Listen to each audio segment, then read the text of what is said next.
Hi friends, welcome back to my channel. இன்றைக்கி recipe என்னன்னு பார்க்க போகிறதுக்கு முன்னாடி ஃபஸ்ட் டைம் நம்ம சேனல் பார்க்குறீங்கன்னா லைக் அண்ட் ஷேர் பண்ணுங்கள், மறந்துடாமல் சப்ஸ்கிரைப் பண்ணுங்கள். வாங்க வீடியோக்குள்ளே போகலாம். இன்றைக்கி நம்ம என்ன பார்க்க போகிறோன்னா ரொம்பவுமே ஹெல்த்தியான ஒரு பீட்ரூட் ஜூஸ் தாங்க பார்க்க போகிறோம். கண்டிப்பாக இந்த ஜூஸ் பற்றி நம்ம சொல்லியே ஆகணும். அதிகமான ஹெல்த் பெனிஃபிட்ஸ் உள்ளது. ஃபேஸ் க்ளோயிங்க்கு, ப்ளட் ப்ரெஷரை வந்து கம்மி பண்ணி ப்ளட் இன்க்ரீஸ் பண்ண ரொம்பவுமே யூஸ் ஆகும். வாங்க எப்படி செய்கிறதுன்னு பார்க்கலாம். ரெண்டு பீட்ரூட் எடுத்துக்கலாங்க. ஒரு சின்ன சைஸ் இஞ்சி எடுத்துக்கலாம். ஒரே ஒரு லெமன். பீட்ரூட் வந்து நம்ம க்ளீன் பண்ணி எடுத்துடலாம். அவ்வளோதாங்க, நல்லா க்ளீன் பண்ணி கட் பண்ணி எடுத்தாச்சு. இப்போ வந்து ஒரு மிக்ஸி ஜாருக்கு ட்ரான்ஸ்ஃபர் பண்ணி நல்லா பேஸ்ட்டாக அரைச்சிக்கலாம். ஒரு மிக்ஸி ஜாரில் நம்ம கட் பண்ணி வச்சுருக்கிற பீட்ரூட் எல்லாமே ஆட் பண்ணிக்கலாம்.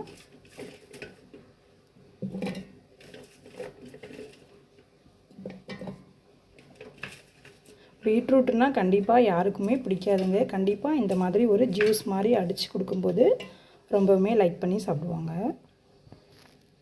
ஒரு துண்டளவுக்கு இஞ்சி, ஒரு 4 புதினா இலை, ஹாஃப் லெமன் பிழிஞ்சு விட்டுக்கலாம். இதிலையே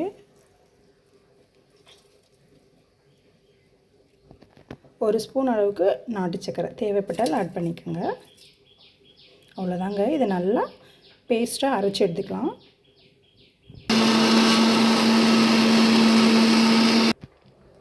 அவ்வளோதாங்க, நல்லா அரைச்சி எடுத்தாச்சு. இது ஒரு பாத்திரத்தில் வந்து நல்லா வடிகட்டி எடுத்துக்கலாம். 5 மினிட்ஸ் தாங்க ஆகும், அதுக்கு மேலே ஆகவே ஆகாது. சூப்பரான ஹெல்தி ட்ரிங்க் வந்து ரெடி ஆகிடும். அவ்வளோதாங்க, ரொம்பவும் சூப்பராக ஹெல்த்தியான பீட்ரூட் ஜூஸ் வந்து ரெடி ஆகிடுச்சு. கண்டிப்பாக இந்த ஜூஸ் வந்து நீங்கள் ட்ரை பண்ணி பாருங்கள்.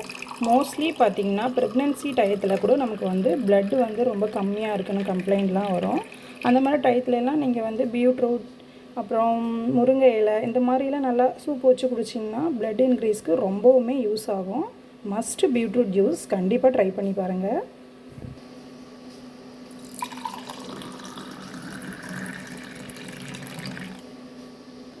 இந்த ஒரு ஜூஸ் ரெசிபி உங்களுக்கு பிடிச்சிருந்துச்சுன்னா லைக் அண்ட் ஷேர் பண்ணுங்கள். மறந்துடாமல் என் சேனல் சப்ஸ்கிரைப் பண்ணுங்கள். தேங்க்யூ.